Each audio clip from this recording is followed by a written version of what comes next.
बिहार में कई तरह को छोटा आप आंक रहे हैं, आप विधानसभा को छोटा आंक रहे हैं। नहीं, आपको मैं आपको क्या कहने जा रहा हूं। फाउंडेशन की बात, फाउंडेशन कौन रखा देश में? विस्टा का सबको पता है।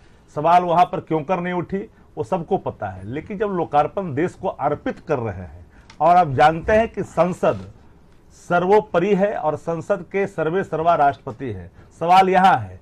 सवाल नंबर 2 आपने जो कहा कि प्रधानमंत्री, नहीं एक सेकंड कंप्लीट करने दीजिए। सवाल नंबर 2 जो आपने कहा उस पर मैं आ ही जा रहा हूं। बिहार के नेता क्या कह रहे हैं कि बिहार में भी इनको यह भी पता नहीं है, अब ज्ञानवर्धन की आवश्यकता है आप लोगों से, क्योंकि आप एंकर हैं, समझते हैं ये पार्ट ऑफ द असेंबली, और असेंबली में अंतर ही नहीं समझ पा रहे हैं। जो ये व्याख्या नहीं समझ पाएंगे तो यही बात करेंगे जो थोथी दलील की बात होती है। इनको संविधान से, संवैधानिक मर्यादा से और परंपराओं से मतलब नहीं है। यही तो हम लोग लगातार कहते हैं कि भारतीय जनता पार्टी संविधान से अलग हट करके बेंच ऑफ थॉट लागू करना चाहता देश में। चलिए प्रेमरंजन पटेल जी से आपके सवाल का जवाब भी ले लेती हूँ। प्रेमरंजन पटेल जी, आप लोग संवैधानिक ढांचा हो, संवैधानिक परंपरा हो, जो नियम है, जो वैधानिकता है, उससे इतर एक अलग परिपाटी की शुरुआत कर देते हैं, ऐसा क्यों? देखिए, खिसियानी विभाजी, खिसियानी बिल्ली खंभा नोचे, इनके पास कोई विषय नहीं रह गया है, कोई मुद्दा नहीं रह गया है सरकार के खिलाफ बोलने के लिए।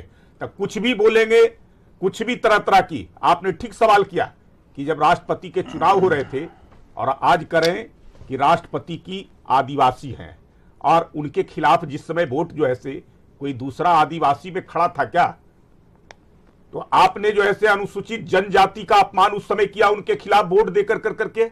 आज बहुत सारे परंपराओं का निर्वहन का जो है आपको थॉट दे रहे हैं। लेकिन 1975 में उसी संसद के अंदर में, जो संसद का विस्तारित भवन है, प्रधानमंत्री इंदिरा गांधी उद्घाटन की थी। उसी संसद भवन के अंदर लाइब्रेरी का शिलान्यास राजीव गांधी प्रधानमंत्री के रूप में किए थे। उस समय कहा गए थे। और आपने ठीक कहा, बिहार के अंदर में जो विस्तारित विधानसभा का भवन है, उसका उद्घाटन राज्यपाल को आमंत्रित नहीं किया गया, मुख्यमंत्री ने किया। आपने अभी छत्तीसगढ़ के बारे में बताया। छत्तीसगढ़ में राज्यपाल के रहते और वहां के मुख्यमंत्री से भी नहीं, वहां के देख लीजिए, यहां है सोनिया गांधी और राहुल गांधी किस हैसियत से बुलाया गया था, किस हैसियत से गए थे। तो इसको जो ऐसे दे रहे हैं, अब बता दीजिए। 545 सांसद आपके पास, इनके विरोध, इतने विरोध के बावजूद 545 सांसद हैं, उसमें 366 सांसद उस कार्यक्रम में शरीक होंगे। हम लोग तो चाहते हैं कि सभी सांसद रहें, लेकिन क्या राज्यसभा में 238 है, 120 सांसद वहां उपस्थित रहेंगे। क्या मैं कह रहा हूं कि आप विरोध कर रहे हैं, बाइकाट कर रहे हैं, उद्घाटन में नहीं जा रहे हैं, तो आगे जैसे उसी संसद भवन के अंदर में संसदीय अभिषेक आतुर भी है। अभिषेक बार-बार कह रहे हैं कि मैं जवाब देता हूं, जो ऐसे बता दे, ये बता दे कि ये उसमें भाग लेंगे कि नहीं लेंगे, ये जो ऐसे बता दीजिए आप। विभाजी, मैंने तब भी कहा था कि हम दिन को रात से कंपेयर नहीं कर सकते हैं। किसी भी सदन के परिसर में अगर बिल्डिंग का एक्सटेंशन होता है या कुछ अन्य चीज बनती है, उसको आप देश की संसद, जो कि पूर्णतः नए तरीके से तैयार होकर जिसका उद्घाटन होना है, उससे कंपेयर नहीं कर सकते हैं। भाजपा के प्रवक्ताओं नेताओं का क्या कहना है? अब कल हो के संसद में 2 चाय की टपरी बन जाए, यही लोग जाकर उद्घाटन कर दें तो उसमें क्या है? लेकिन समझना यही जरूरी है कि देश के लिए लोकतांत्रिक मूल्य अति आवश्यक है। आप कहां कहां के उदाहरण दे रहे हैं भाई? देश की संसद का आप कंपैरिजन कर रहे हैं किसी विधानसभा के एक्सटेंशन से, लेकिन या कहीं का एक्सटेंशन होता है उससे? सिर्फ राजनीति क्यों अभिषेक? मेरा ये कहना है कि अगर 100 साल बाद अपना स्वदेशी भवन अगर मिल रहा है, 100 साल पहले का मैं जिक्र करूं, एक डेटा मैं आपको देती हूँ। जब 100 साल पहले अंग्रेज जब उस भवन को बनाए थे और इनॉग्रेशन हो रही थी, उस वक्त कांग्रेस की मौजूदगी वहां पर थी, वहां पर वो उचित लग रहा था। आज अपने स्वदेशी भवन के अगर इनॉग्रेशन की बात है, उसके उद्घाटन की बात है, तो दलीय, क्षेत्रीय, संविधान, सारी चीजें याद आ जाती है। वहां पर एकजुटता दिखाना, एक बड़ा मैसेज देने की कोशिश नहीं होनी चाहिए थी। बिना ब्रेक की गाड़ी को रोकिए पहले, तब ना कोई बात होगी विभाजी। ब्रेक लगेगा, ब्रेक तो आप पर लग गया है और जनता का ब्रेक लग रहा है। पता चल गया है अभी जो है कि आप संसद के अंदर में सवाल लिया गया उन्हें जवाब देंगे। आगे संसद फिर मुझे राजेश भट्ट जी को भी चर्चा में शामिल करना है। आपको अगर आप अकेले ही बोलेंगे तो फिर चर्चा नहीं होगी ना, चर्चा ये नहीं हो पाएगी ना अगर आप अकेले बोलेंगे तो। सभी को बोलने का मौका मिलना चाहिए। राजेश भट्ट जी हमारे साथ जुड़े हुए हैं, मुख्य प्रवक्ता एलजेपीआर। राजेश भट्ट जी, 21 पार्टियां विरोध में, 25 पार्टियां पक्ष में। वो कह रही हैं कि हमारे लिए राष्ट्र सर्वोपरि है, उसका स्वाभिमान सम्मान सर्वोपरि है, और इसीलिए हम अपने दलीय व्यक्तिगत या संवैधानिक जिन चीजों का हवाला दूसरे दे रहे हैं उससे अलग स्टैंड लेते हैं और हम वहां नजर आएंगे। बिल्कुल सही है। देखिए, संसद जो है लोकतंत्र का मंदिर है और उसके उद्घाटन के ऐतिहासिक पल पर निश्चित तौर पर सभी देश के पार्टियों का उपस्थित होना बिल्कुल लाजिमी था। लेकिन दिक्कत यहां विभा जी ये है कि विपक्ष जो है पूरा मुद्दा विहीन हो गया है, मुद्दों का अभाव हो गया है। ये बहाने ढूंढते रहते हैं, और बहाने किस बात का?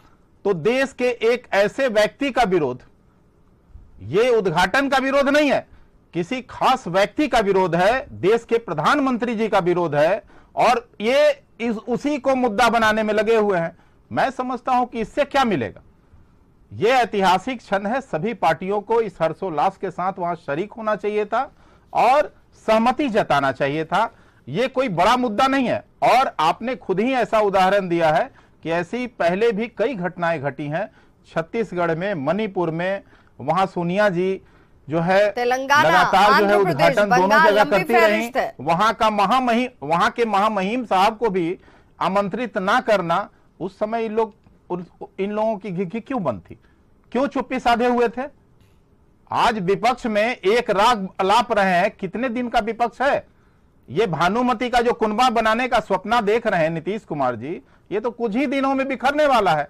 अभी आप देख लें, अभिषेक उड़ीसा गए, ऑल इज वेल कहे, और 2 दिनों के बाद क्या हुआ? आप भी जानते होंगे इन्हें, बड़ा नाम है जी जी। उनकी तरफ से भी कहा गया कि विरोध अपनी जगह पर है।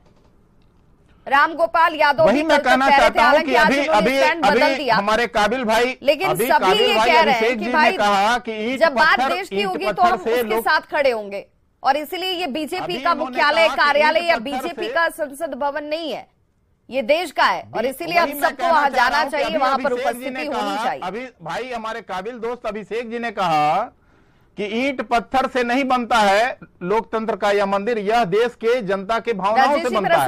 तो देश के जनता की भावनाओं का प्रतिनिधित्व कौन करेगा? देश की जनता आपको इसी के लिए चुनी थी। देश की जनता आपको इसी के लिए चुनी थी, और ऐसे मौकों पर आप देश की जनता की भावना। अभिषेक को अपना जवाब देने दीजिए। मैं मानता हूँ कि इस नए भवन में जाने की जरूरत 2024 में हो गया। आपको जो समय सीमा दी गई थी वो हो गई है। राजेश भट्ट जी अपने समय पर ही जवाब दें। जनता की भावना को आबाद कर रहे हैं, देख सकते हैं, हम ये कतई बर्दाश्त नहीं करेंगे। देश की जनता की भावनाएं, अपेक्षाएं, आकांक्षाएं यही है कि देश के प्रथम नागरिक का सम्मान होना चाहिए। जिस देश के प्रथम नागरिक का सम्मान नहीं होगा, इससे पहले ऐसी कई घटनाओं की पुनरावृत्ति हुई। उस समय आप कहा थे, अपने आप उस समय आपने क्यों नहीं आवाज बुलंद किया? उस समय आपने क्यों नहीं आवाज बुलंद किया? अभी बिहार विधानसभा का उद्घाटन हुआ, आपने क्यों नहीं बुलाया जाता है? यहाँ महामहिम, उसी महामहिम का आपने अनादर क्यों किया था? किसी सरकारी कार्यक्रमों में किया जाता है, राज्य में होते हैं कि नहीं होते हैं? अगर जिस विपक्ष की मजबूती की बात की जा रही थी, वो विपक्ष भी अभी बटा हुआ है। वो विपक्ष से कुछ लोग ये भी मानते हैं कि नहीं, हमें उपस्थिति दिखानी चाहिए, हमें विश्व के स्तर पर ये दिखाना चाहिए कि हमारा अपना भवन बन रहा है, हमारा अपना भवन जिसका इनॉग्रेशन होने जा रहा है। उस भवन के साथ अगर हम जुड़ेंगे तो एक ऐतिहासिक पल वो होगा, और इसीलिए इस पर सियासत नहीं होनी चाहिए। हालांकि अपने अपने तर्क सामने हैं, और उन तर्कों के बीच ये सियासत का वो रूप है जिससे हम अछूते नहीं हो पाते हैं।